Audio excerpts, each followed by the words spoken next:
This is week 13 of R622, the first time I ever taught this course. So it is the first time we're ever in week 13, which means we only have 2 weeks left, and we don't meet next week because we get Thanksgiving week off.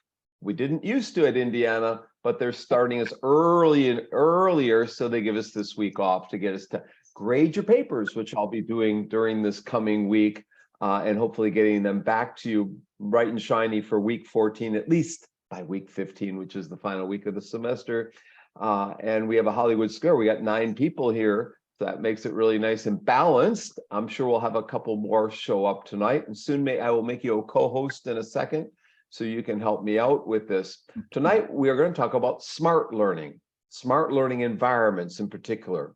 And I had set this up to have a couple articles from Dr. Michael Spector from the University of North Texas.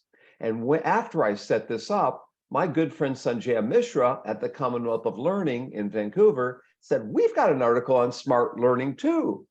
And I said, can you send me that? And he did, and it's free. It's in your packet, it's in Dropbox. And I said to Sanjay, we've got an open slot. Maybe you can come in the second half of the article to talk about that article. So a brand new article from the Commonwealth of Learning. So I'll have 2 guests tonight, which is a real treat. And I'll finish my lecture on smart learning environments next week then. So I started it last week. We're gonna have a break. We're gonna hear from 2 different people about what smart learning is. And then we'll go back to my presentation.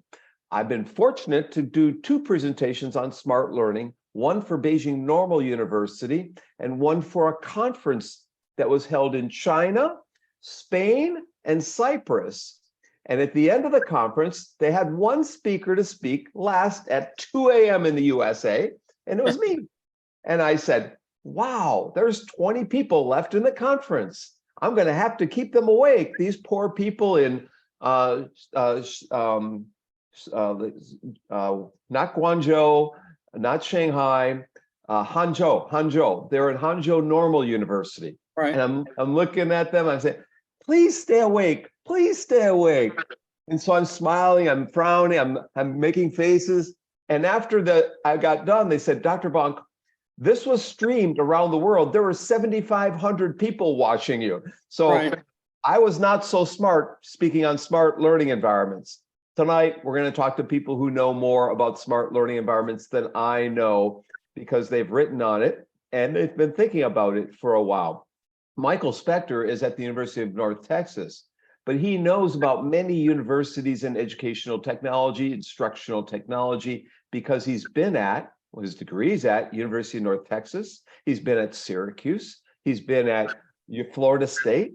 He's been at the University of Georgia. So he's not been at Indiana.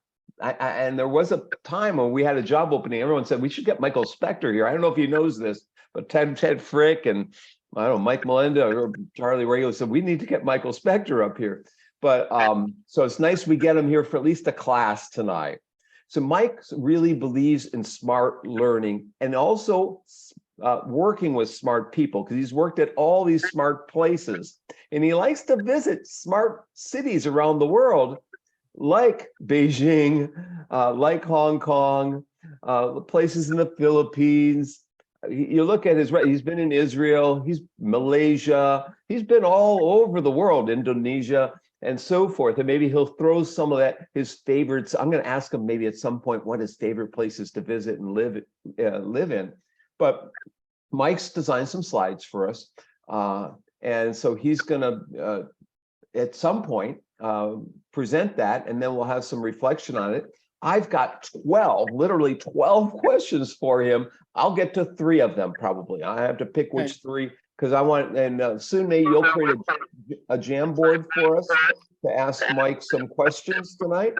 And so soon I'm going to make you right now a co-host. And so if I get disconnected, you can handle everything till I come back in. Once in a while, the internet goes and fades. So we need to have a co-host just to keep this up and running. Yeah, my mouse just died, so I'm not going to be able to show my slides from here. I'm trying to open it to get new batteries, but I can't even open the darn thing. Okay. But I sent you I finally got it open. Yep, you sent me a copy. I do have a copy sitting right here if needed. That might be better. It's gonna take me, I'd have to go find batteries for this thing. Yeah, It just died, right? Yeah. That's really bad timing. yeah, so I just loaded them on my machine. And so if you want me to share, we can do that. Yeah, because there're not that many, so it won't be. Yep, and it's nice and green, so I can easily find them. I did wear green for you, Michael. So Oh, this is well, I North Texas dressed up, Street. you can tell. At least the top half of me has clothes. I'm not saying anything about the rest. Always the No, joke I'm is you joking. in Australia, they say you don't know if there's a kangaroo on the other end, you know. So so let me share my screen for us, and that looks to be your slides, Mike. Is that Yeah, correct? I'm going to talk a little bit to the first slide first. Okay. Yeah, and you see my portrait down there was done by a street artist in Seoul many years ago, but it's a good likeness of me. So the main message is really on the front slide. So it's I wanted to talk more about my career than smart learning environments, because I haven't been too smart about planning what I'm going to do with my life. It's been just basically accidental. And I usually have a quote from Bob Dylan: take what you have learned from coincidence. It's all over now, baby blue. Any of you Bob Dylan fans out there? I am. Yeah, that's great. If you are, the link under November 2022 is a link to Talking World War III Blues, which the last stanza in that is something he paraphrases, Bob Dylan paraphrases Abraham Lincoln. You can be, half the people can be half right part of the time, part of the people can be all right some of the time, but not all of the people can be all right all of the time, something like that. So yeah, I'm a Bob Dylan fan. So my main message is don't be like me, but plan for success. You know, so it's good to have a plan and be focused and not try and do everything. Was it Patrick you said was trying to do everything? Yes, he is. Yeah, so yeah, Patrick, don't be like me. You'll have better success. So that's my main message.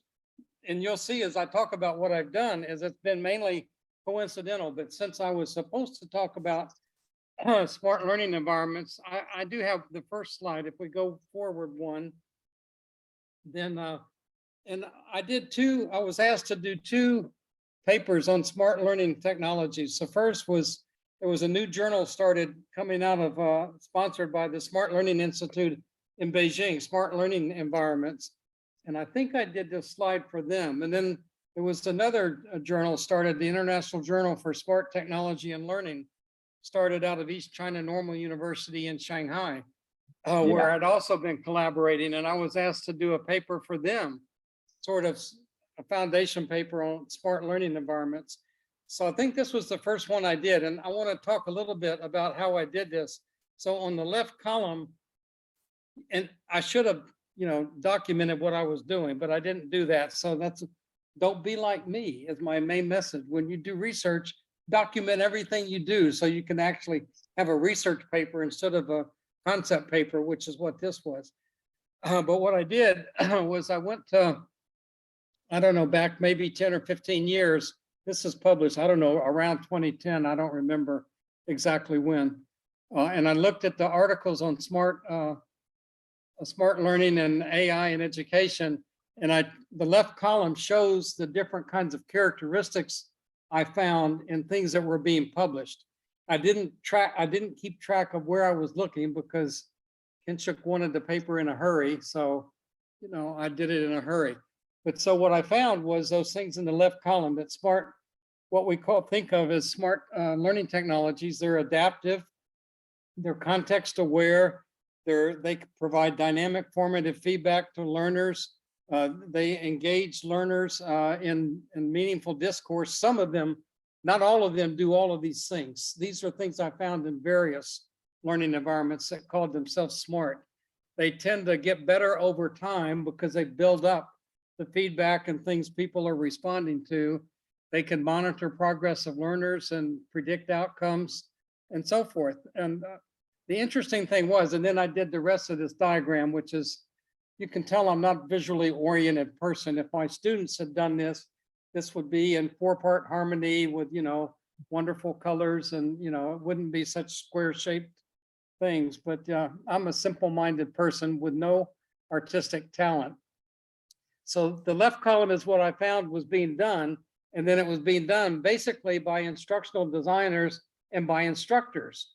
And Dave Merrill has made the point that instructional designers are going to be obsolete, because the people who were doing instructional design or doing it, they're basically content experts who were designers by contract, which is not an ideal situation, but it's happening all too often. Anyway, the point is to support learners and provide a basis for evaluation so these environments can get better over time. And then Dave Merrill and I collaborated on a paper, and we came up with what we called E3 learning, effective, efficient, and engaging learning environments. And That was you? That was you? Well, Merrill published it, but he and I came up with those 3 things together. Okay. Yeah, so he gets credit for it, but I added a 4th one at the bottom. You see empowering learners. Empowering really is what comes out of having an engaging, effective, and efficient environment, so learners will feel empowered. But so that was the way that slide came about. And then that was for the Smart Learning Environments Journal. And then I was asked by the Shanghai Journal about maybe more than a year later, maybe 2 years later, to do a similar paper, because they were just starting up and they wanted me to contribute a paper. So I told them, well, I can't do that. I basically wrote everything I knew already for Kinshuk.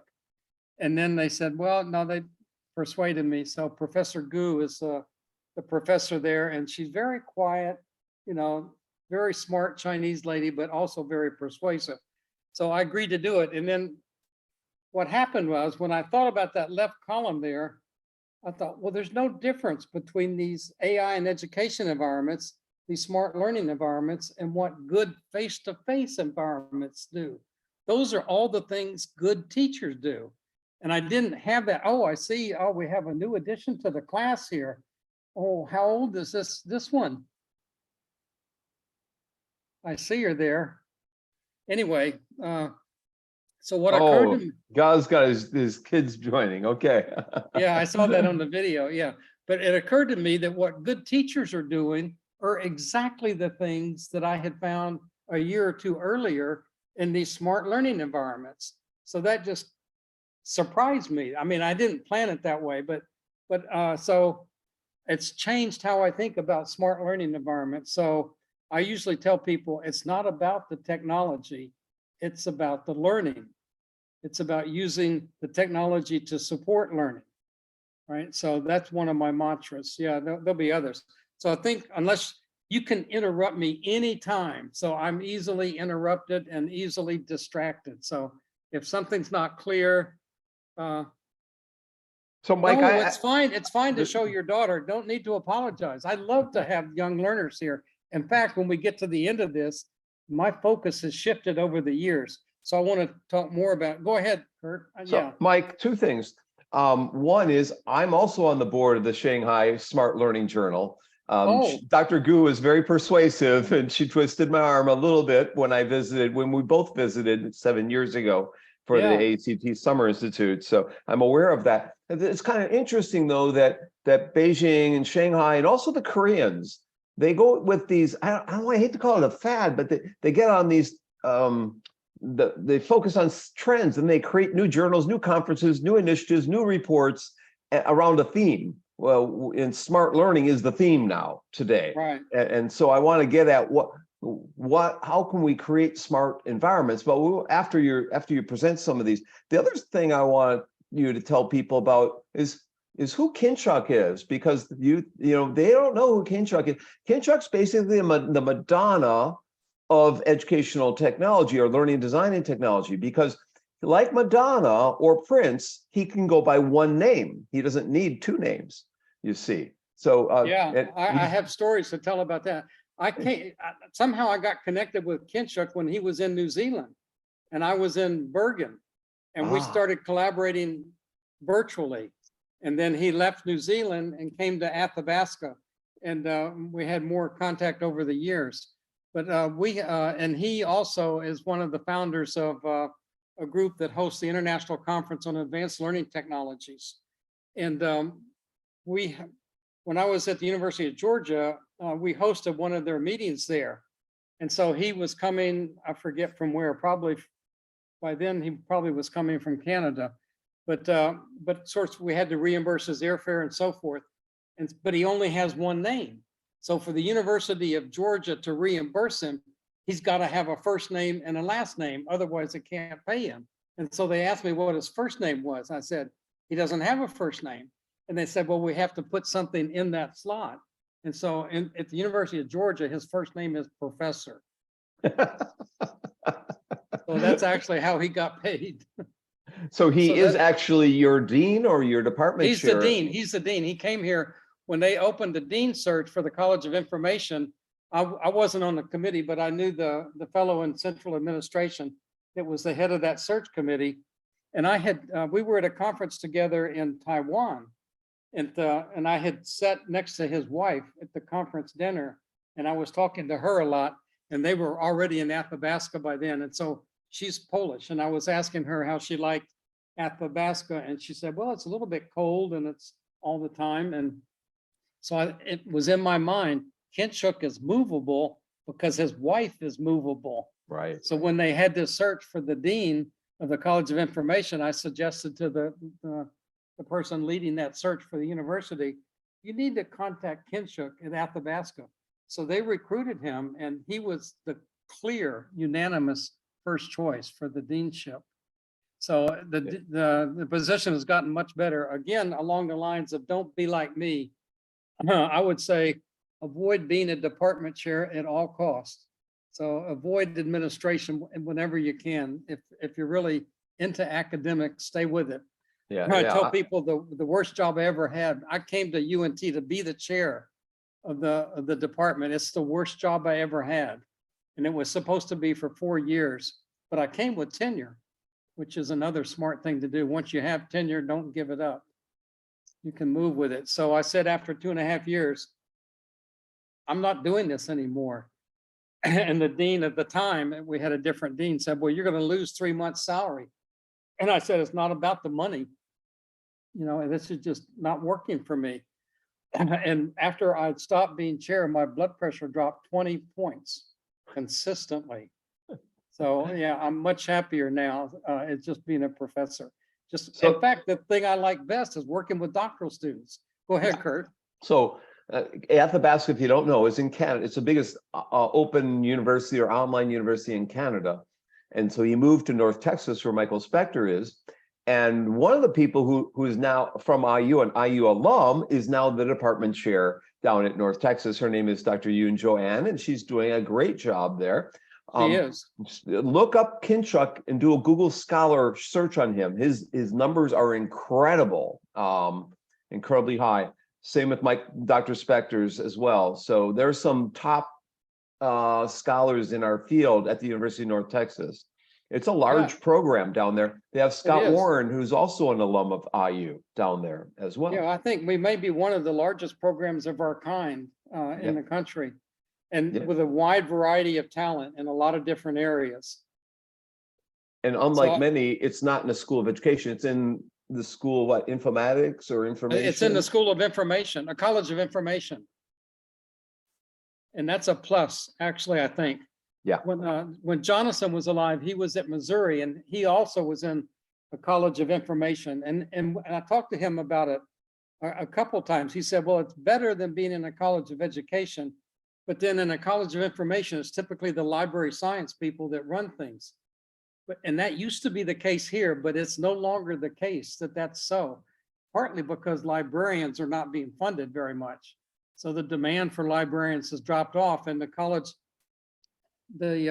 Department of Information Science, which is where library information science was, is now more into informatics, what other people would call informatics. Yes, that's what happened here. The School of Library Information Science merged with the School of Informatics and Computing.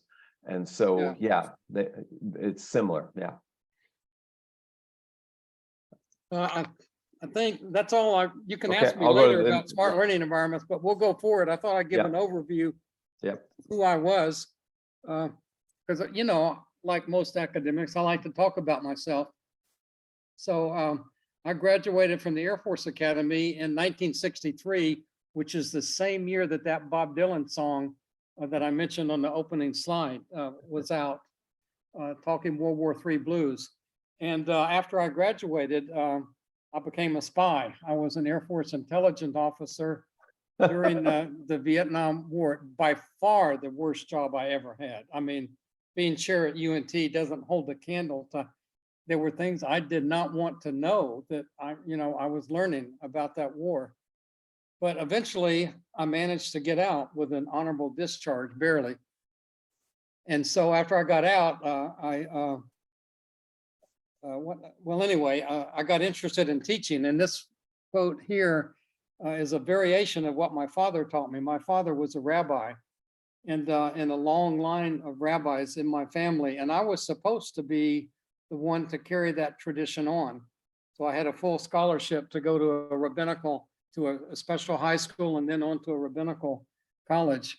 And I turned it down to go to the Air Force Academy. And my father never gave me a hard time about that choice. So surprising, he was open to let me do what I thought I was young and stupid, and I just thought I wanted to fly planes.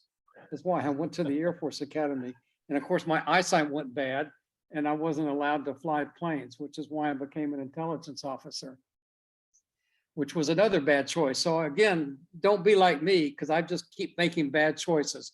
But my version of what a teacher is, it's someone who tries to get other people to have questions. And so what I've come to realize late in my life is, especially with young kids, we have the wrong approach.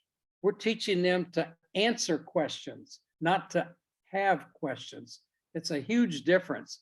The way my father talked about this, when I thought I was going to be a rabbi, so I asked, what's a rabbi? He said, a rabbi is a teacher. So I said, what is a teacher? He says, a teacher is the ear that listens, the voice that encourages, the eye that reflects, the hand that guides, the face that does not turn away. That was my father's version of what a teacher is.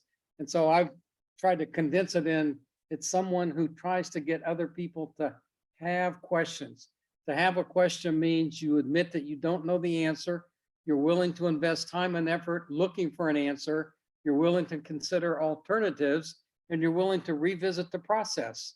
It doesn't end. So I was trained in graduate school in philosophy. So that's partly where that comes from. So I just have that undergraduate engineering degree from the Air Force Academy, and then a PhD in philosophy, no master's degree, and I'm untrained in our field. So you can't believe anything I say, right? I have no credentials. So, but I have done some research over the years, and eventually, I went from teaching computer science in Jacksonville State University. I got a summer research project at the Air Force Human Resources Laboratory in San Antonio.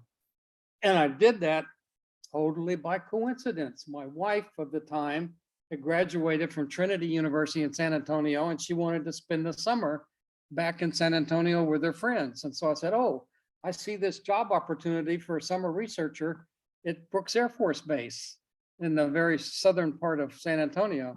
So I applied for it and I went there, and I had been developing expert systems, at Jacksonville State. And so what they wanted was an expert system for instructional design. And because I was young and foolish and knew nothing about instructional design, I said, oh, I can surely do that. And they had a wonderful library there. So I spent mostly my time, those 3 months in the library, discovering how challenging and complex instructional design is. So at the end of the 3 months, I wrote a paper and told them in a briefing, you need somebody that knows a lot more than me to do this if you're really serious about it, because it's not as simple as I thought. And so they said, well, thanks. And I went back to Jacksonville State. And then I got a letter saying, how would you like to come and spend 6 months here? We'll pay your university salary to have you come and specify what that would look like, so they can let a contract and do that. So they paid Jacksonville State to have me there for 6 months. So I did that, and then I started to learn who the leaders in the field were. And I said, before I told you need people a lot smarter than me, you need people like Bob Gagne and Dave Merrill and Bob Tennyson and Charlie Reigeluth, you know, Charlie, I guess, and those folks. I said, you need to hire them on a project like this. And they said, okay. And they liked the idea. I wrote it up in a paper, you know, in 4-part harmony, turned it in, and they said, but now we need somebody to lead that. They were going to fund it. So they decided, why don't you write a job description for a senior scientist to lead this separate? So I wrote what I thought was a job, and they said, consider yourself a candidate, by the way. So I wrote a job description for what became my position at the Human Resources Laboratory as a senior scientist for that project. And I was there about 7 years. So that was my early work. And so I was trying to figure out to what extent could we provide automated support for instructional design and development for Air Force adults, mainly enlisted personnel. So they were doing technical training.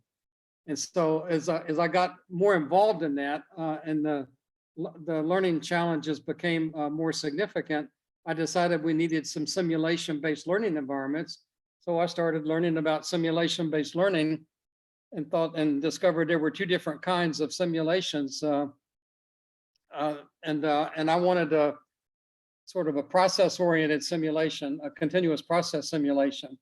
And there were a couple of softwares available at the time. There was German software and Norwegian software, PowerSim, and then the one that Elliot Soloway had been working on. I forget, you know, the name of it now. And so I thought when I did the research on those, the one that looked the most feasible for us to use was the Norwegian software. So I invited them to the lab, and then by that time, you know, I'm now working with Tennyson on a regular basis, and he's saying, you know, Mike, we should have I got invited to an advanced research institute in Canada, organized by Peter Goodyear, who I had made contact with when he was at Lancaster University in England.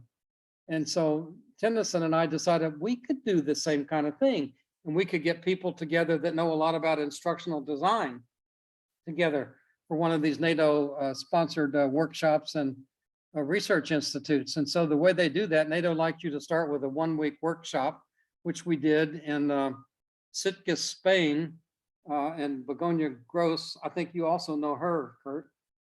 Yeah, Begonia. No, I don't, but I know Tennyson. I've met him. I know Elliot Soloway, totally my good friend, Elliot, and you know most of the other people that you mentioned in here. And also, you know, so the people who are taking this class, many of these folks are in our 511 class, the foundations class. So you'll hear. Great. So yeah, so if they've taken 511, they'll have heard some of these names before. I'll also mention that my daughter married a guy in the Air Force, and they're in San Antonio, and he's flying drones and planes and all sorts of things like that. You know, so but shortly they'll be moving to Vegas to fly drones. Exactly, I've been to that site in outside Vegas. Right. I forget the name of the base there, but that's where they fly drones. Yeah, so I can resonate with what you're saying there. You know, because his eyesight didn't go, but he did get to fly the planes, and he is flying the remote piloted vehicles and such. So it's kind of interesting. The other comment I want to make is question asking. My friend Paul Kim developed the SMILE program, the Stanford Mobile Inquiry Learning Environment, which evaluates the levels of kids' questions and encourages them to ask questions at different levels, and also generates questions. So it gets people involved in question asking behaviors, which sounds you're really interested in your, according to your resume, in critical thinking and reasoning, but also question generation. Exactly. Yeah, you know, exactly. Yeah. Yeah. And to ask a question, you don't have a preconceived answer. You have to be willing to consider alternatives, is what I think is critical. Right. But so I got interested in simulation-based learning environments when I was in Norway. I was there for 4.5 years. I became a Norwegian citizen, not a citizen, but a resident. Takes 10 years to become a citizen in Norway. But anyway, but I have a permanent professorship in Norway. But you have to retire at age 65 in Norway, so I'm past retirement age. So, anyway, but then Dave Merrill came for a visit. The first time he came, his first wife was still alive. She passed away. But anyway, so we're showing him these simulation-based learning environments, which we had a lot of. This was a master's program in Norway, but really talented kids, amazing learning environments. And Merrill asked this really simple question: how do you know they're learning anything? Yeah. And because these are in complex, challenging domains, so they're not single solution problems that people are working on. They're alternative approaches, alternative solutions. Some cost more, some cost less. Some are more effective, some are less effective, more feasible, less feasible. And we didn't have an assessment methodology. So I got interested in assessment. So I have not done what I advised you to do, Patrick. I keep shifting to things I don't understand. So I didn't, well, now how are we going to assess this stuff? That came to mind. So I worked on that for a while, and I do have a methodology that I developed with some German folks, but we all went our separate ways and we didn't maintain that. So it's never been commercialized or implemented on a large scale, although we have like 20 some odd cases to show that the approach is effective. But then I guess I got frustrated with adult learners. So I'm going to be brutally honest tonight. And I decided that where it matters is with kids. So it's too late for adults to develop these critical thinking skills. If you don't get it early on, if you don't get inquiry learning when you're young, you're not going to be somebody who's having questions when you're an adult. You're going to be somebody with other interests. So that's my focus. So I'm focused on kids now. And maybe it's because I have grandkids, I don't know, or just because I'm older than dirt. Yeah, But, so that's what Paul Kim's focus is, having helping literacy of young children around the world. So he's been in, I don't know if you know Paul Kim or not. No, I wrote his name down already though, so I need to read up on him. Yeah. I can send you things. My son went with them to Tanzania and to Argentina. They basically were having kids ask questions on their mobile devices, encourage getting literacy skills through question asking behaviors. But he's helped blind girls in India, in the Dominican Republic. He's in my World is Open book. I have a chapter or a section on Paul where he's got the pocket school project, teachers in your pocket, basically, and he's got these devices that enables kids in a network to ask questions of each other and so forth. Fascinating work, really is. And so the other comment I want to make, Norway. In the spring semester last year, one of the first weeks, I had folks doing augmented reality and virtual reality from Norway. Really smart. They had lots of grants, just like you're saying, lots of good stuff happening in Norway always. But they might not understand the totally theoretical perspective that they're contributing. But the one person I had in there, his name is Mikkel Formia. He understands it. He goes to education conferences and the computer science conferences. Not many people can, like Elliot Soloway, can understand both environments. He's a computer science guy, but he understands the educational side of things. Those people that can bridge between those two fields can make a huge impact. Right. You know, are there other people that I'm missing? Are there names of people you might want to recommend to our students that bridge the two fields together? There are not many, but yeah, I'll think about it. If I can't come up with some names, I'll send them to you by email. So yeah, I've been doing that. I remember Elliot one time, I think he said it many times, he went from trying to make computers smarter to trying to make kids smarter. Right. So yeah, I think maybe at an AERA or AECT at one of those conferences. So the other thing that I feel pretty proud of is I've been an editor for ETR&D for 15 years. Before that, I was on the research board, and I think it was Jonathan who nominated me. I blame Jonathan. He's not with us anymore, so I can blame him for lots of things. But he's a great colleague over the years. Yeah. And, yeah. But and then they really wouldn't let me retire, so they created a new section of ETR&D called Featured Papers. So I can invite senior, and I have invited, and Kurt, you'd be invited to contribute a paper that spans multiple studies, sort of synthesizes a body of research over the years. So that's my new job at ETR&D. But I started out on computers and human behavior, which Bob Tennyson was the originating editor for that journal. And then I've also been on the editorial board of a number of other journals. my first published essay was when I was maybe about 14 years old. And I invented a word called Wurlison, which was a portmanteau for the world citizen. So, and it got published in a national journal for teenagers anyway. So I was a teenager. You But, and Piaget both. Yeah, yeah.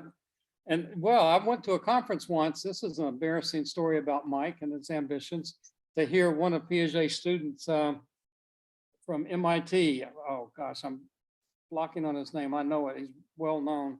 You Anyway, mean Seymour Papert? Yes, that was Seymour. Thank you. Yeah, I wanted to hear him in person. So it was when I was at the lab. So I flew there from San Antonio, got to Paris the night before the conference, was all fired up, could hardly sleep after the flight, took a bus to the conference location. And he was the opening speaker early in the morning. So I'll get there an hour before he does, so I can be in the front row while he's talking. And then an hour later, he comes in, he gives his talk, and I fell asleep in the front row. I mean, I couldn't stay awake. So I was totally embarrassed, but I wanted to meet him in person. So I said, well, if I wait till the last day of the conference, maybe he'll forget that guy in the front row who fell asleep during his talk, and which is exactly what happened. I caught up with him at I forget where, somewhere at the last day of the conference. We had lunch together, and I had a really nice talk with Seymour. Anyway, so that's my story. I got to his lab during AERA in 1990 in Boston.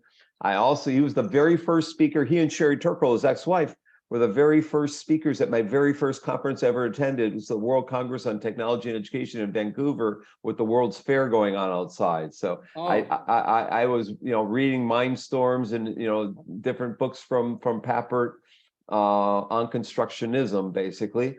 He's a very seductive speaker. You just got to shake your head no when he speaks, because he doesn't convince you yes is the answer. He's going to get you thinking your way. You got to be real careful with some speakers that are so seductive in listening, but he's always right. I mean, he's typically right, except about the One Laptop Per Child project, of course. But he was right about that too in many ways as well. He's a fascinating person. Fascinating. Yeah, and I had worked with Logo and with kids also for a number of years when I was teaching computer science in Alabama. So that next slide, that tells I've been in a lot of places around the world. So, and I've got lots of stories to tell about those, but we should move forward to the next slide, I guess. Yeah, there you go. Yeah. So this is my unplanned career. My message is don't be like me. So when I got out of the Air Force, I was unemployed, and to collect unemployment, you had to have 3 job interviews. This was in Colorado. You had 3 job interviews every week to get unemployment after I got out of the Air Force. And so my ex-wife's father, she wasn't quite an ex-wife then, but he told me I should go to IBM in Boulder, Colorado, and interview for a job. So, okay, I got to have 3. I can drive up there. Interviewed for a job. I go in and tell them I would like, be considered for a job. And they said, well, here, you have to sit down and take this test. So I sat down and took a test. And then after the test, they, came back and told me they had created an artificial language, artificial formal language, and you're trying to figure out implications of things in that language. So basically, it was a logic test. And they came back at the end of the test and said, well, we need you to come back Monday so we can talk about your test. So I went back that was on Friday. I go back on Monday and they offer me a job. So now I'm in a tough situation. I can't collect unemployment if I turn down a job offer. So I had to accept. So I worked for IBM for a while. And I went through IBM. So I learned, 5 languages in IBM's programming school, none of which are used hardly anymore. The first one was assembly language. Yeah, my sister learned that. I saw that in your resume. Yeah. What year was that? That would have been 72, 73, somewhere along there. Okay. What were the other 4 languages? It was assembly language, Fortran, COBOL, PL1, and RPG, Report Program Generator. Right. And it was the same program in all 5 languages. And so in assembly language, it was a stack of paper. And in RPG, it was a 2-page program. So the program kept getting shorter and shorter. Yeah. So, yeah, but I haven't kept up with programming languages since then. So That's a lie, because I saw Java in your resume. I went to a Java. That doesn't mean I'm good at Java, but I went to a Java workshop. I tried to keep up, but I haven't. It's like a foreign language. Unless you use it all the time, it's not going to stick. And I Yeah. had C++ training as well, but I Uh, don't use it, so I haven't kept up with that either. Right. So there's But one place you worked, it doesn't show up on this list. What's I that? saw on your resume, the University of Minnesota. What were In you the doing at summer, yeah, I Minnesota? did summer workshops when I was at the lab in San Antonio, because I had been collaborating with Tennyson. Right. We decided we were going to do, we would start a courseware engineering institute at Minnesota in the summer. So Bob Tennyson, myself, another person I collaborated with at the lab, and Milt Nielsen, who was at the Air Force Academy, running their instructional design group at the Air Force Academy. We did that for, I don't know, about 5 years or so. Right. In the summer at Minnesota. So that was an interesting experience. Yeah, You didn't spend winters in Minnesota. Okay, I understand. it was always in the summer. Yeah. The lab was pretty good, I guess, because I was a senior scientist, a GS 15. They would let me, I had a lot of freedom there. It was a really good job. And but after the lab in 1980, funding for the lab got cut way down. So I decided to go back to teaching, and I got a job teaching computer science at Jacksonville State University. Oh, that's what happened. Yeah, so yeah, all of the good people. Val Shute left. She left before I did, and so my view of the people who left, the best people left first. So Pat Killinan and Val Shute were gone in a hurry, and then middle of the road people like me left next, and then because I would have had a choice. I either would have had to move to somewhere in Ohio, Dayton. There's an Air Force base. I forget which one is there. Right. Yeah, right. Air Force Yeah, Base. Wright-Patterson. Yeah. Or to Arizona, and now they've closed the one in Arizona.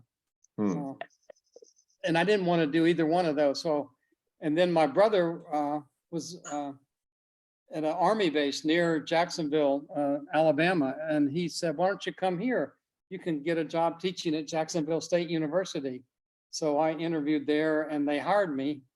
And so I was there for a while, and then I got a chance to go back to the Air Force Research Laboratory to do summer research. And things are not in the right order here, so I'm going to skip ahead. So I've been a tenured professor at the University of Bergen 4.5 years, and I left there to go to Syracuse University to be department chair. That was easy, being department chair at Syracuse, a small department, very cohesive, didn't fight about anything. The only problem was they didn't want anybody else to do it. And so when I went there, they said 4 years and that's it. Somebody else will do it. Nobody else would do it. So I said, but I don't want to always be department chair. So I got hired. I got an offer at Florida State University to go to the Learning Systems Institute there so I could do more research. And I was really, that was a really productive time research-wise. At one time I had 8 active grants at one time. And we got audited. The LSI, Learning Systems Institute, got audited because they said, well, people are working more than 100%, and that's against the rules. Yeah, so yeah, I had to put someone else's name on some of those projects, which is what we did. So, I didn't say it. We misrepresented the truth. Yeah. Huh. And eventually I went to my wife at the time. She got her PhD at Florida State, so she couldn't get a job there, but she got a job offer in Georgia. So I followed her to the University of Georgia and worked, and I was a research scientist there and also the doctoral program director in Georgia. And then the department in Georgia did what happened in Indiana. They split apart. Oh. The ed psych people went totally bonkers and just ticked off everybody, all of the instructional design and technology people. So they decided to leave and went to workforce. They merged with another department. And so it put, and I didn't want to do either one. So, and at the same time, I was being recruited by UNT. So that's where I ended up. So Hmm. there it shows a lot of things. I know I'm probably running up on time. I want to leave folks time to ask questions. So from Georgia, I thought, well, I got recruited by UNT to come be the chair. And then, of course, they lied to me. They said, it's an easy job. Everybody gets along. And they didn't, because the program at UNT had been formed from two different groups, from advanced performance improvement group and from the computers and education group. And so, and they didn't play well together. And so it was the worst job I ever had, trying to get those two groups to play together. And I said, I've had it. Somebody else can play this game and be the orchestra director. And so I quit being chair and was much happier when I did. And eventually, one of those three people died. One moved upstairs. One is still there, but now in a minority. So the tension has gone away, and it's a much more collaborative and highly productive department that we have. Yeah. So Yeah, I know Yunjo likes being chair, actually. she does a good job. She's very soft spoken. She listens to people.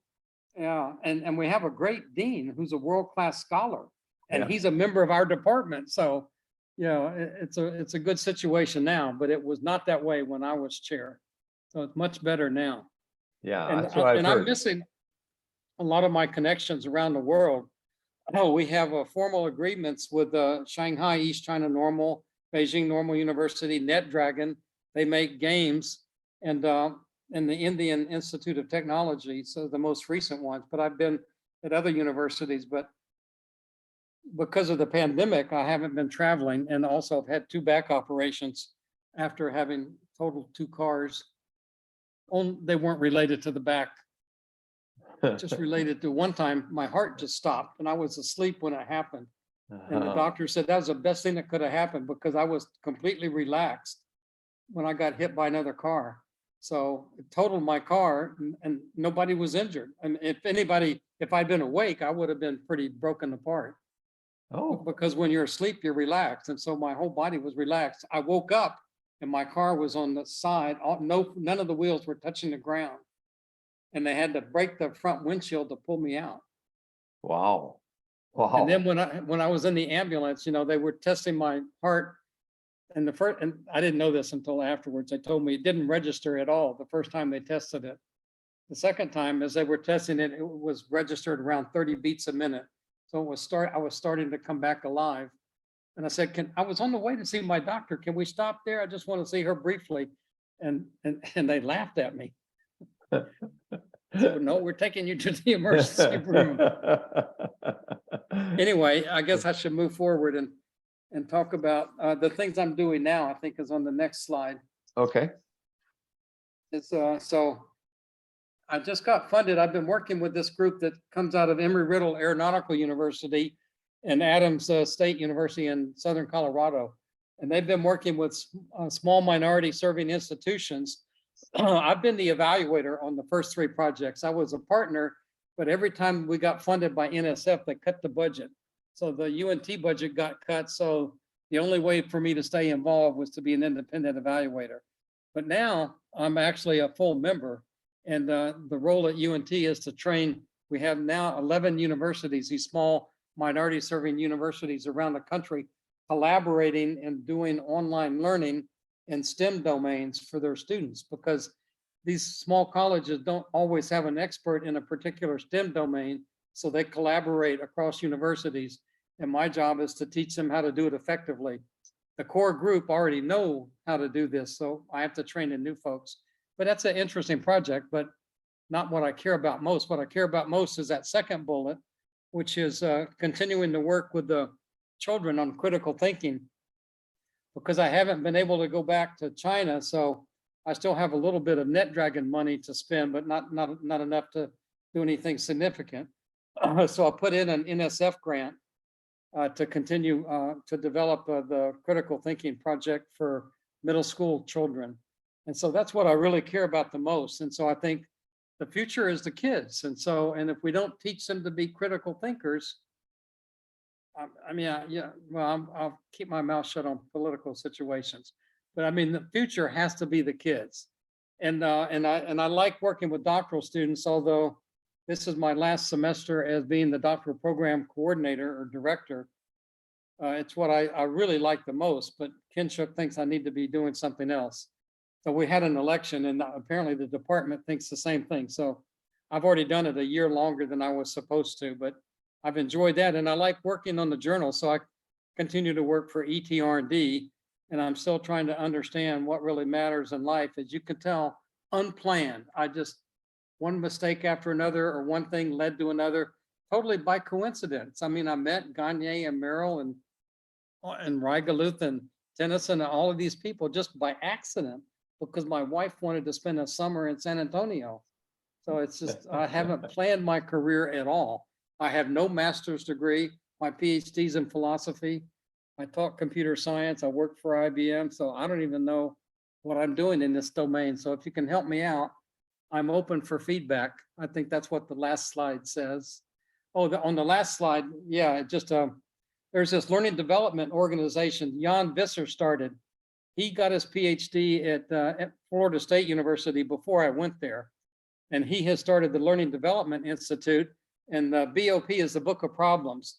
And there was I've been involved with that for a long time, but if you go to that website and go back to the year 2002, you'll see he invited about a dozen people to say what they thought the most, what it is we didn't know that we needed to learn in the area of instructional design and learning technologies. And so and there are people from there's art people there, people from cognitive psychology, a number of people are saying what it is we don't know that we need to learn about learning. So I encourage you to go have a look, but I'll ask you a question before you get to ask me questions. What is it you want to know most about learning? Since that's your domain, that's what Gagne said multiple times. Our job is to help people learn. So what is learning? How can you help people learn? What do you think? I'm curious. Put it in the chat window. We have a chat window, and Sunmei, did you put the Jamboard link in for us in the chat? I still can't use my mouse, so I can't open chat, unfortunately. Okay, I can read it to you though. Yeah. So yeah, let me take off the participant list here so I can read the chats and see what people put in the chat window. And people have put 4 questions for you so far in the chat window, so we probably have to go to that. Patrick Healy says, hearing all the anti-role models on what not to do can sometimes be helpful, and as helpful as hearing from role models on what to do. Exactly. And I've gotten advice from Sana Dijkstra at the Twente University. He's retired now, but I got 2 kinds of advice. He's given me advice, and he's repeated both of these multiple times. I've seen him many times over the years. He said, first of all, when you do a presentation, Mike, you try and tell people everything you know, and you got to be more focused. So he said, focus your presentations. And then he said, you got to focus your research. So he and a number of other people had told me I should have stayed with automating instructional design. Whatever part we can automate, we should. And so I had Merrill's approach and I had Gagne's approach to that. Gagne's approach actually got adopted and used by the Air Force. It was a program we called GIDA. Originally, I wanted it to be Gagne's Advanced Instructional Design Advisor, but Gagne said, no, you can't use my name. So we called it the guided approach to instructional design advising. And it was to divide things up into about, I think we ended up with maybe 8 cases, different kinds of learning tasks for technical trainers in the Air Force, different kinds of things to be learned. And examples of effective learning in that domain that had all been, these examples had all been tested to be effective. And you could take the learning environment as a learner, or you could switch into designer mode and see a rationale for why the designer did it that way. And I had a small group of people designing these. So we had direct access to the design information. So that was very effective. Merrill's approach was much more ambitious. His idea was, let's see how far we can go automating instructional design, and where it fails is the limit.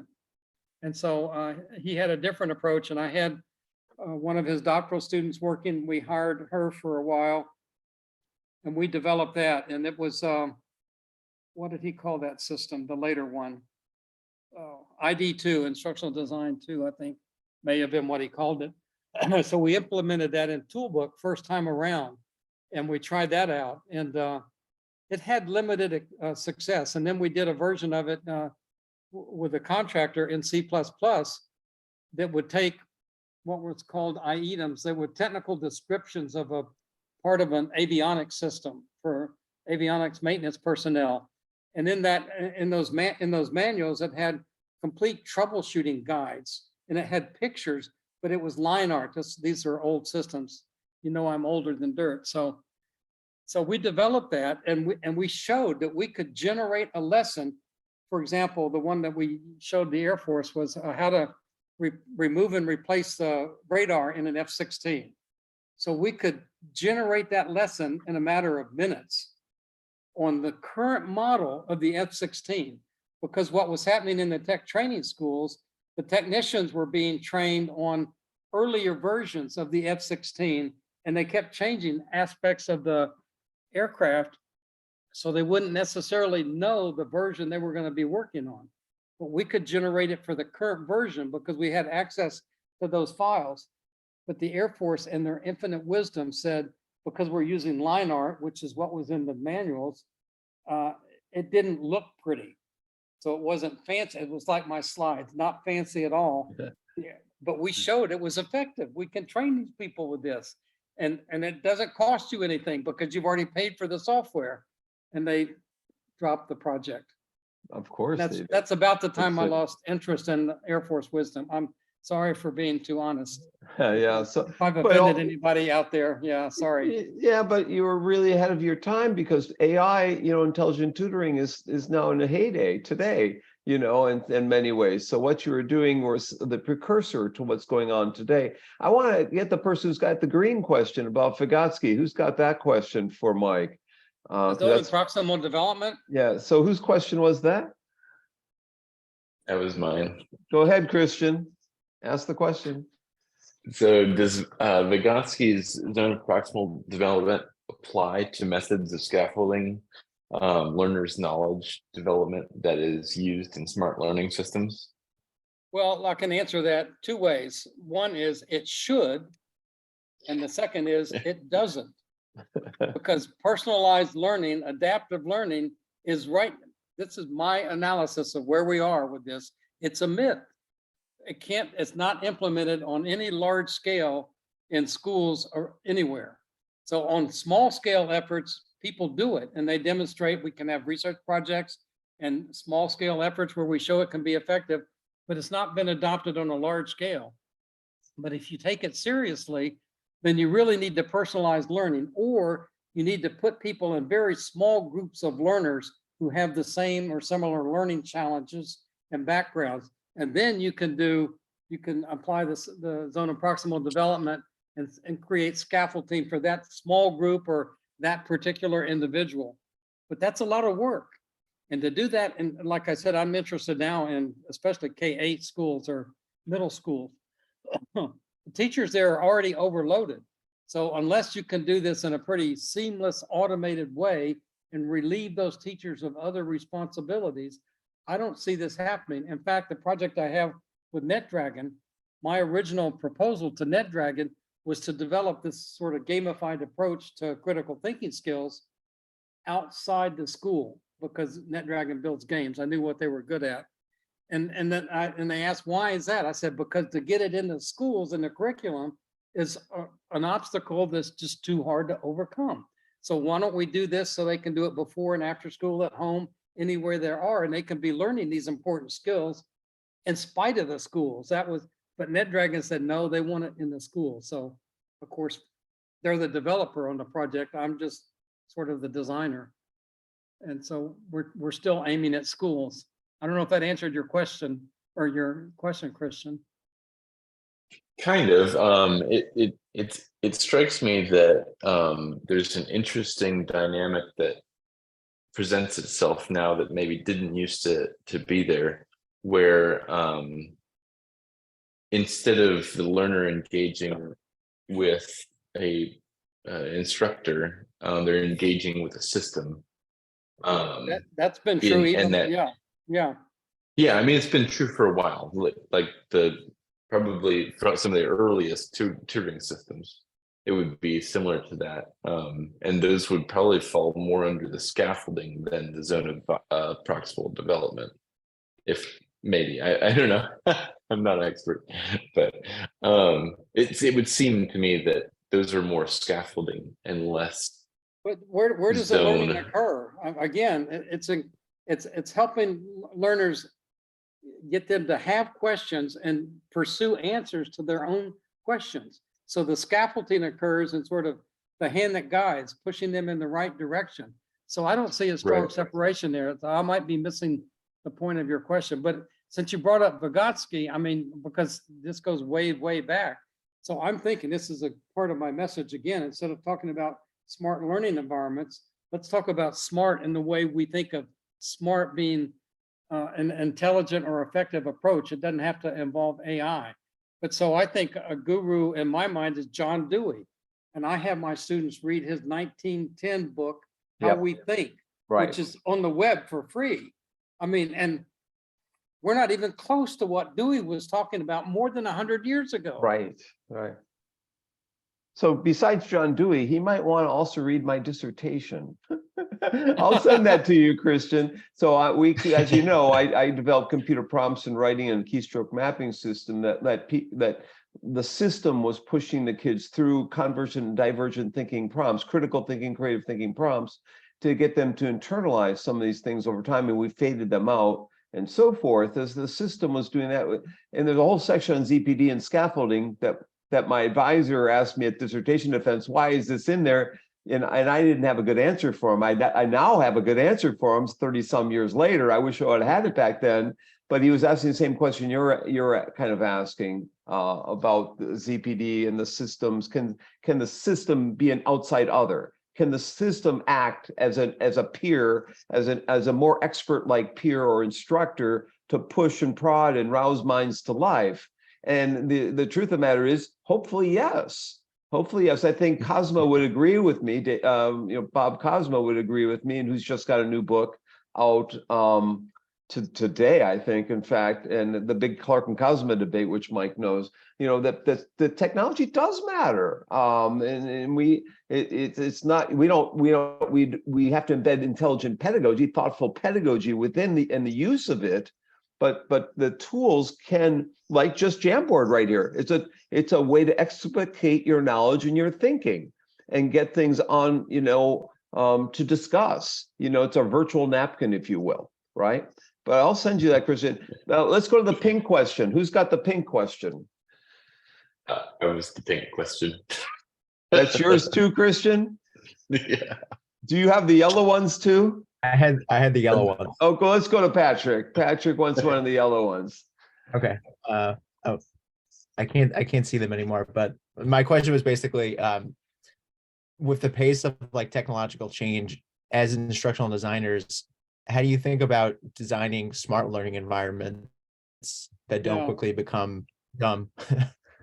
Well, I mean, first of all, the enterprise that we're in, or that you're going to be in, or you're already in, is basically a team kind of effort. You don't do anything by yourself.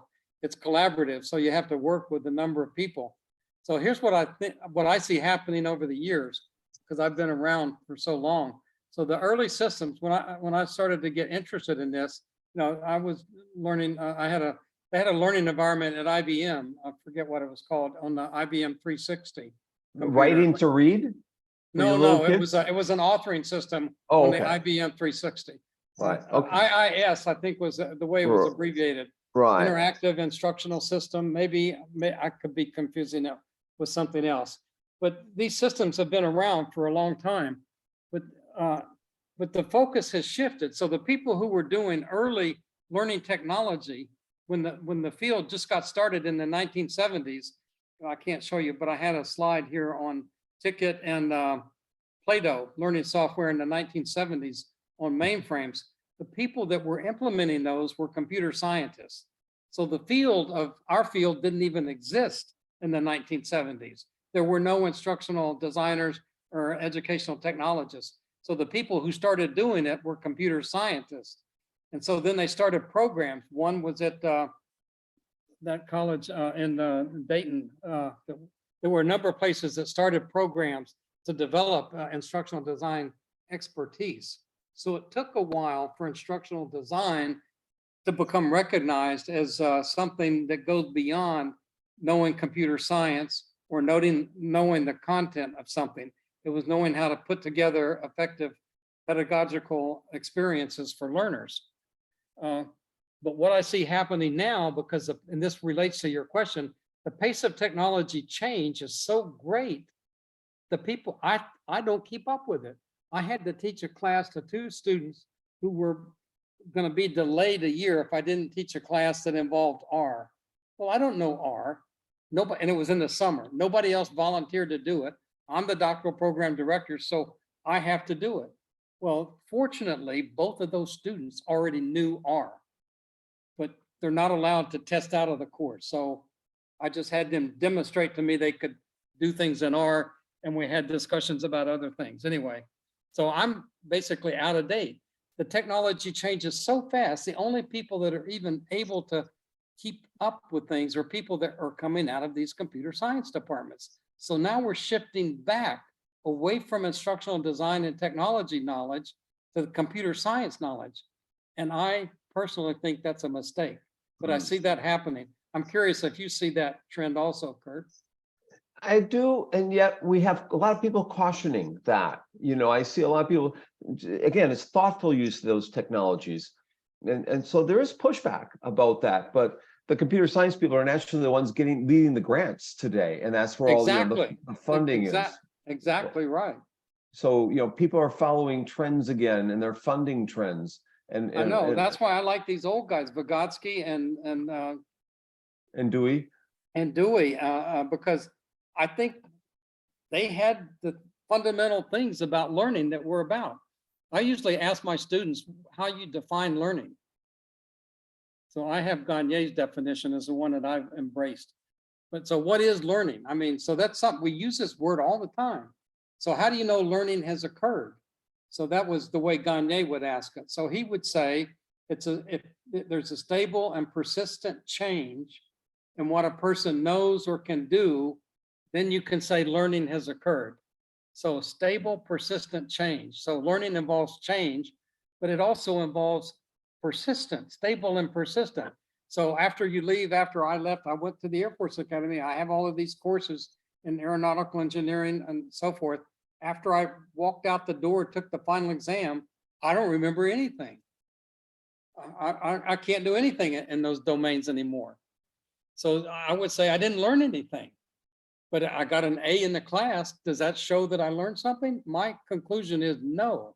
If it doesn't persist, I learned to ride a bicycle when I was about 4 or 5 years old, and now I'm 77.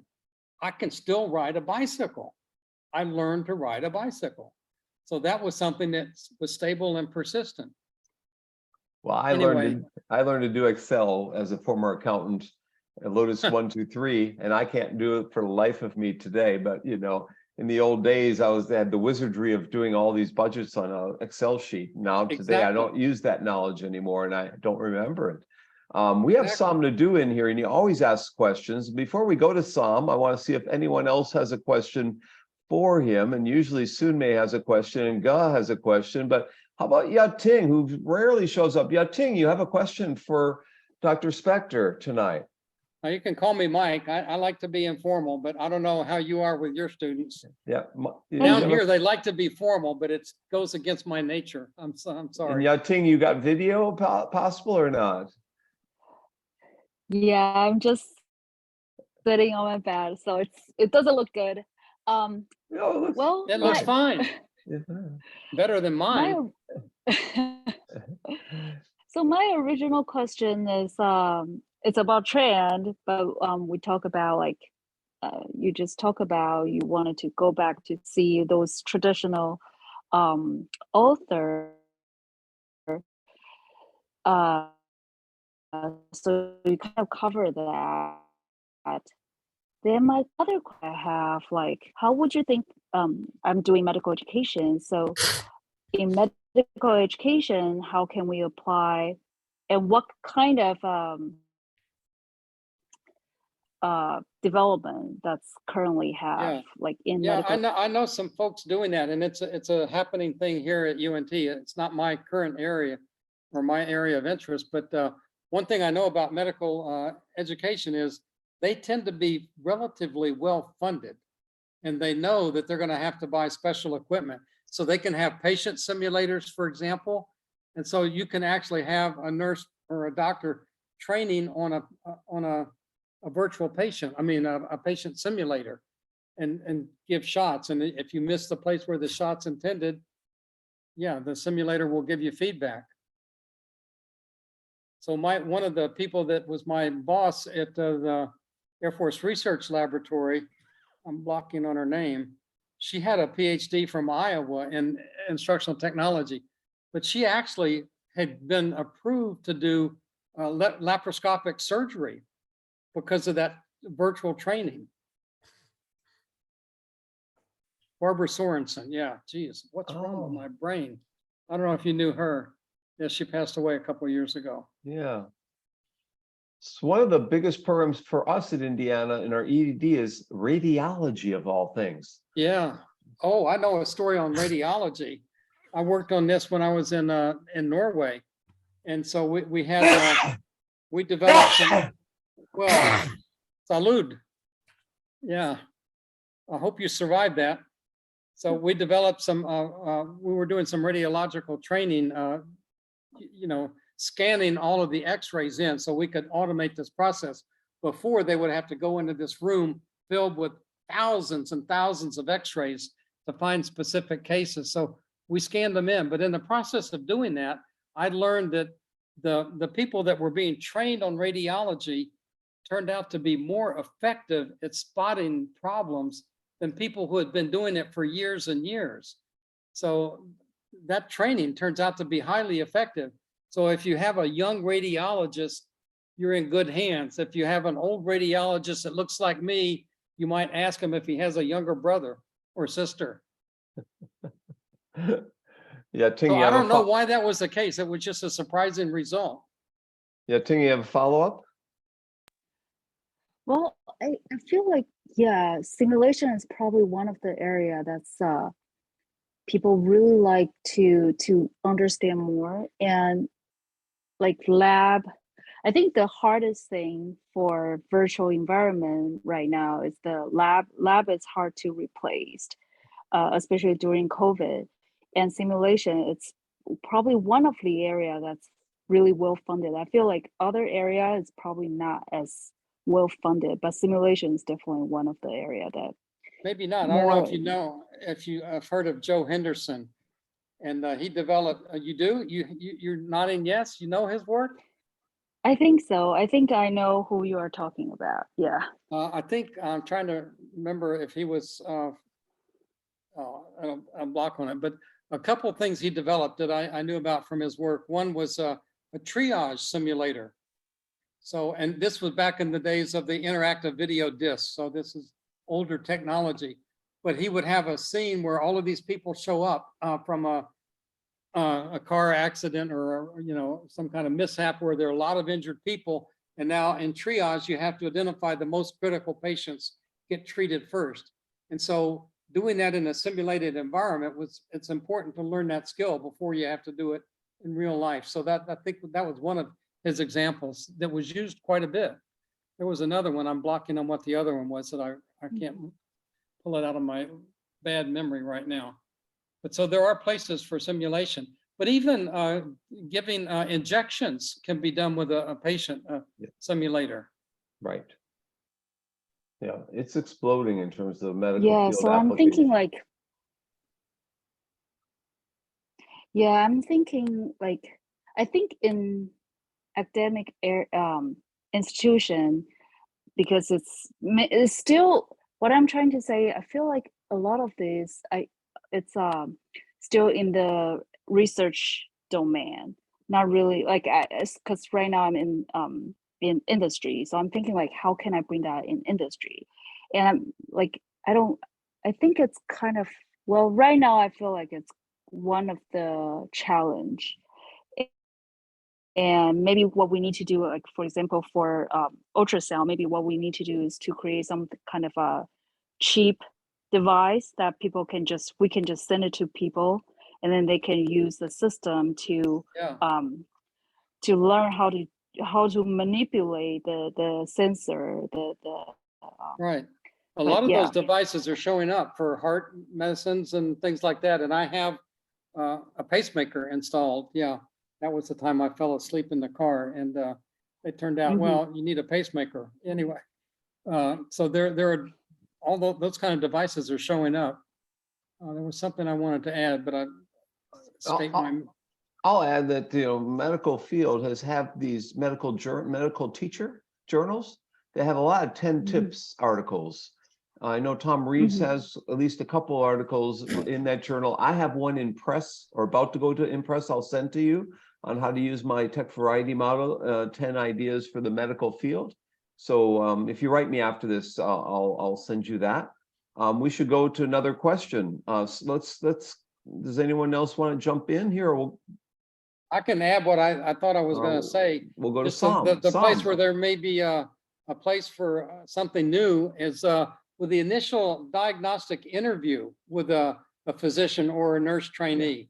So the way you ask questions and try and diagnose a problem, I don't know if something that has done automated support for that, but that could be a place where that would be helpful. Now, when I go to talk to my doctor, she will ask questions, but she's looking up answers the whole time she's talking to me to figure out, okay, because I'm a complicated old guy case, she has to check that the medicines don't conflict with each other and so forth. But having a system that you could talk to and it would give you feedback would accelerate her work enormously. Som, did you have a question for Mike? Hey, thanks, Curtis. I'm just gonna try and see if my connection's good. I'm gonna just put the video on for a little bit and then maybe. Yeah, I can hear you fine.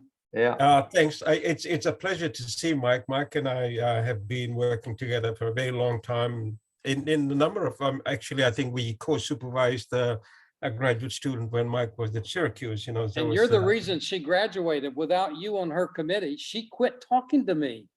Somehow I offended her. And because she was talking to you, she was prepared to graduate. Yeah. That my happens. God. Don't go there. I don't know about that, but never mind. We're not mentioning names, but Som was much more agreeable and supportive. I don't know how I intimidated her, but I guess I have that effect. Never mind. I'm a scary guy. But the idea of E3 learning actually came out as a result of work that Dave Merrill and Mike did on a special issue of the DE Journal way back in exactly. 2000. And they wrote an editorial. So I suggest that you guys, those of your students in this program, might want to dig up that editorial. I suspect it was around 2000, 2004, 2005, in the Distance Education Journal. The whole issue is obviously worth looking at, but the editorial was the one where they cooked up this term called efficient, engaging, E3 learning, efficient, engaging, and effective. Yeah, and and I think Rod Sims added another E to it. Right, exactly. Yeah, he did. Yeah, you're right. It was when I was at Florida State, so that's the right timeline in there. Oh, I got in the special issue with Rod Sims around 2005 or 6. I might be in that issue with my R2D2 model. That might be, yes, I know, yeah. And Merrill and I had a debate about the order of those 3 E's. Right. I let it go his way, but yeah. But here's the thing that you were being efficient, Mike. well, I mean, the older and wiser guy, yeah. But let me put a little bit of a conundrum here.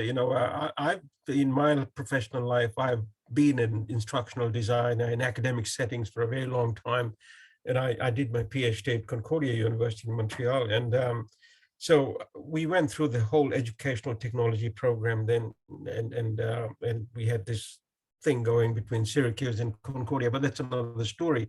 But the problem But the problem with learning design or instructional design in academic settings is it's got another set of challenges that, I mean, I think the mystery reader girl who was talking about a lot of things that we talk about are applicable in boutique situations and industry context, but as Mike was saying, you can't really roll this out in on large scale in university settings or even in high school settings, you know, and that's the problem.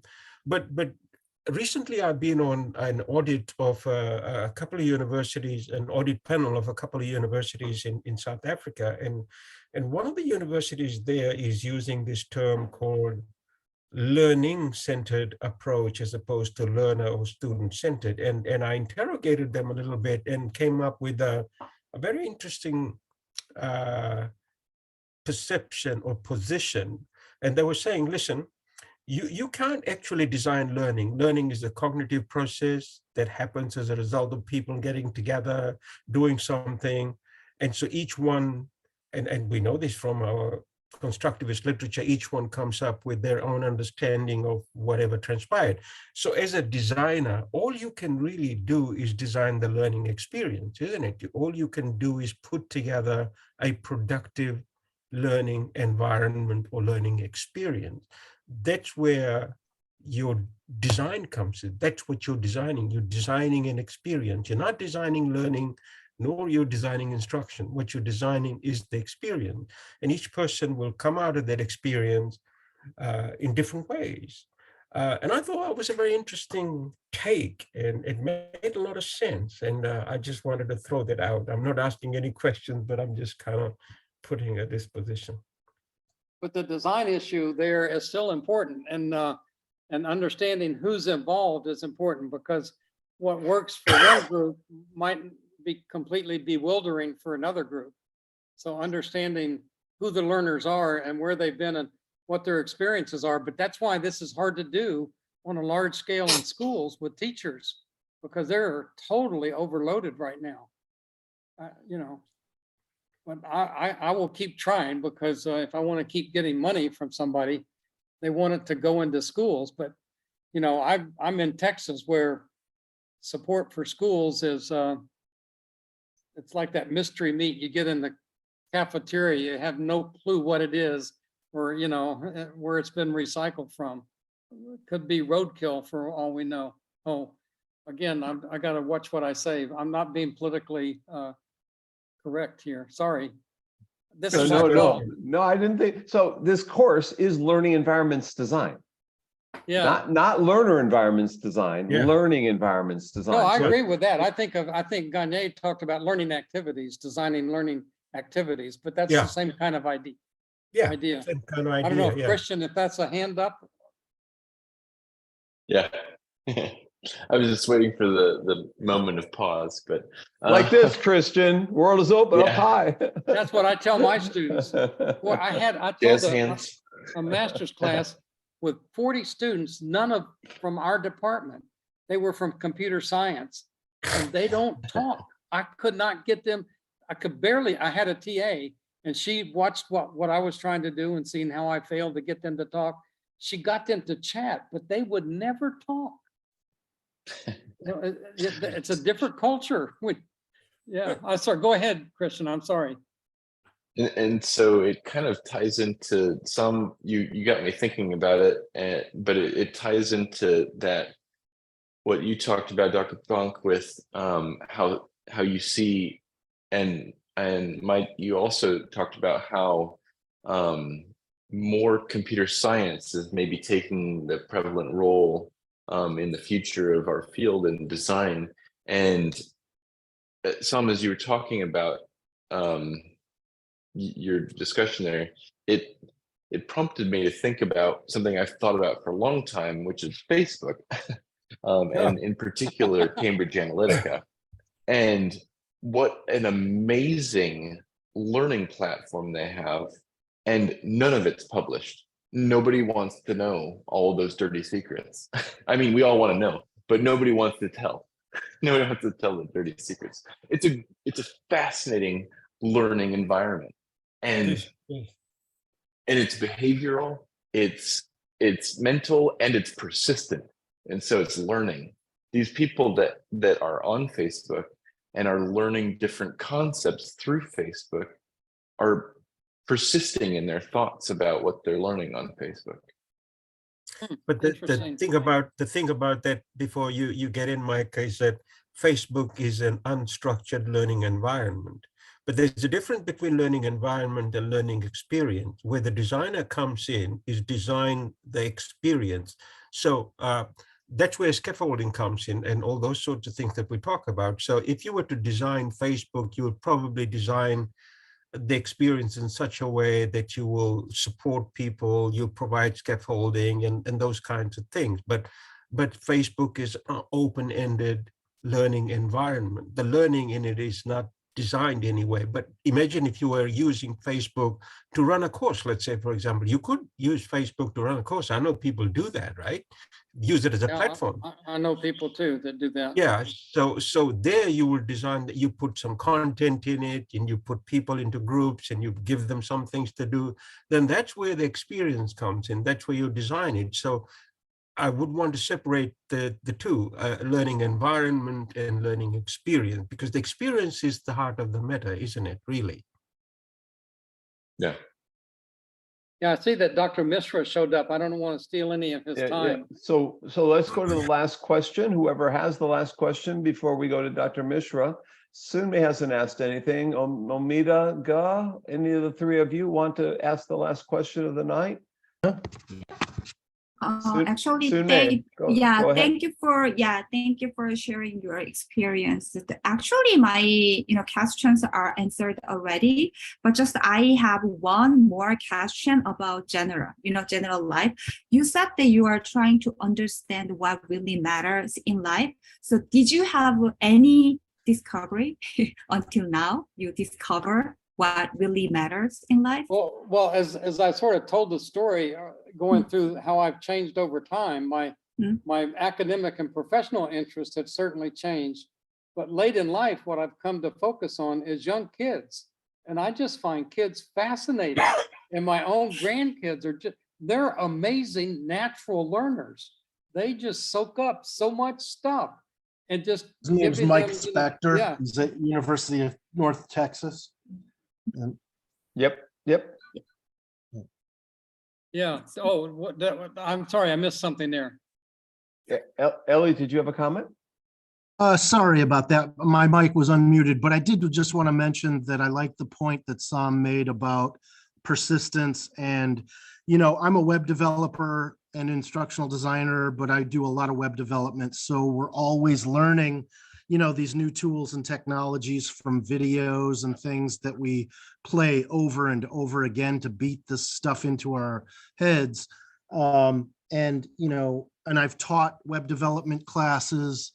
And what hits me time and time again is that so much of it comes down to learner motivation and learner persistence in reinforcing for themselves all this material. Because if they're not motivated to do that, the learning will not and has not taken place. I've seen the students that have done it, and then I've seen the students that have not done it. And I just think that that idea of persistence and motivation, and like Som was saying, we can lay out the buffet for the learners, but so much of it is incumbent upon them to take the responsibility for their learning and to make it happen by doing the work, and it's really kind of, it varies, very widely, amongst learners, whether they are that motivated and whether they will commit to doing that for themselves or not. So But, Elliott's an alum of IU and working at IU still, but also teaching courses for Cal State Northridge, right, Elliott? And maybe George Mason as well? I taught a master's course for CSUN for gaming and C#. And, so again, that's a lot of, you can read about it and you can watch videos, but unless you're willing to actually take the code and put it through an editor and a browser and see it work, You've got to actually do it. That was the point I wanted to make. You can't just, it's a very superficial level of learning to just read about something and watch a video about something. But with coding, at least, you have to do it. You have to actually take the code and put it through its paces to see it work. Then you learn it. Yeah, I That's the think main most thing. instructional designers agree with that. Merrill, his way of saying that is tell, ask, show, do, and the do part's important. But then the notion of persistence, Gagne's definition of learning, stable, persistent change in what a person knows or can do. And I wanted to just make a comment on motivation. I think it's much more complicated than some people think. It's not just about motivation. It's what a person believes about themselves and about the subject area. So if they have this epistemic belief about the subject area, oh, calculus is too hard, I'll never learn that. Well, that's nonsense. It depends on how it's presented and how it's supported, or if they have a belief about themselves, I'm too dumb to learn calculus.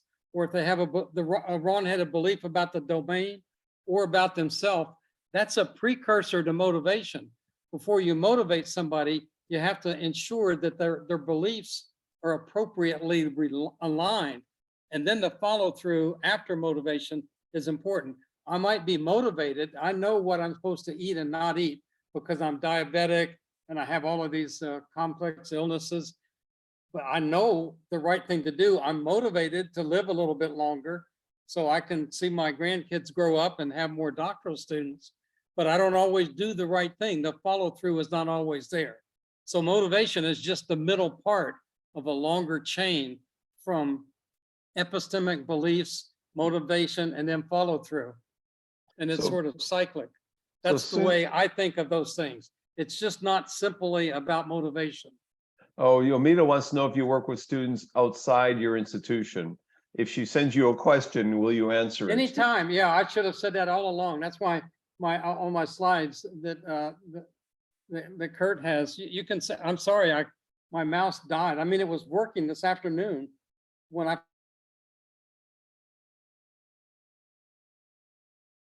Uh-oh, Dr. Spector, there you go. You're frozen, Mike. I can navigate on this computer system is with the mouse. Okay. It's really, I have a Gagne story about mice, but I know we're taking time away from the Yeah, other so speakers. Amita, just so he can hear your voice, just you want to just state something? Hello, Dr. Spector. Thank you so much for your insights. Indeed, I was all the time reflecting on your experience and looking at not as a mistake or unplanned. Instead, it's a learning experience, I think, and we need that kind of experiences, and it's important for us too. So thank you so much. And I'm also interested in many things, and I don't want to call it as unplanned, but I think it's important to be interested in many things and learning. Yeah, so let's go to back. Being curious and being open to new things, I think. So it's been unplanned, but I guess I've been open to new experiences. Let's go back to Sunmei, who had a question earlier. We didn't answer it. I want to mention Sunmei's developing mobile apps for math with people in Berkeley, and she helped develop Paul Kim's Smile program that I mentioned earlier. Wow. The question, she's the brains behind the question asking system. And so for the last, then we'll go to Sanjaya. This will be the last things. So Sunmei, you want to mention again what you said before? No, just I want to take something actually Dr. Spector have learned until now, what really matters in life. And then he was talking about his grandson. That's because always, children are, Then I will end this and say, I worked with B.F. Skinner's daughter and son-in-law at West Virginia. And B.F. Skinner said, things come up and that's what we do. So I am not a behaviorist, but the guy who hired me said he's a Rogerian Skinnerian. We're all part Skinnerian, all of us. We're part behaviorists, we're part humanists, we're part cognitivists, and we're eclectic. We embody every theory works to some degree. Every theory has flaws to some degree. It's important for us to figure out what those flaws are or what the challenges are, where the theory doesn't extend to. and figure out where it best suits the types of learners or the stages that they're at. And they're all powerful. So Skinner's to that. And and the other thing Michael said is that he's interested in critical thinking. And when I got to Wisconsin, I had been taking correspondence courses to get into graduate school, TV courses with Dr. Bob Clausen. And Bob, a year later, hired me to help him create a telecourse called Teachers Tackle Thinking, Critical Thinking in the Classroom. And for the past 3 decades, I've been interested in critical thinking just because I got hired for that job. So sometimes the jobs that you have, you meet people and all that. So be careful what jobs you take, because there's certain people that will expose you to different points of view and engage you in life. And Dr. Spector has had his path because of going to San Antonio or going to Jacksonville or going to Minneapolis or going to Beijing and Shanghai and all these places. We're all influenced by the paths that we take. Mike, the last comment before we go tonight. No, it's just been a pleasure. Thanks for inviting me. It's good to meet you guys. I'm open to send me an email. I'll be curious I'll try and keep a conversation going if I can. So I will stop the recording. Let's all give them a round of applause before I stop the recording. And that's the end of part 1 for week 13. Yes, it's to the cloud.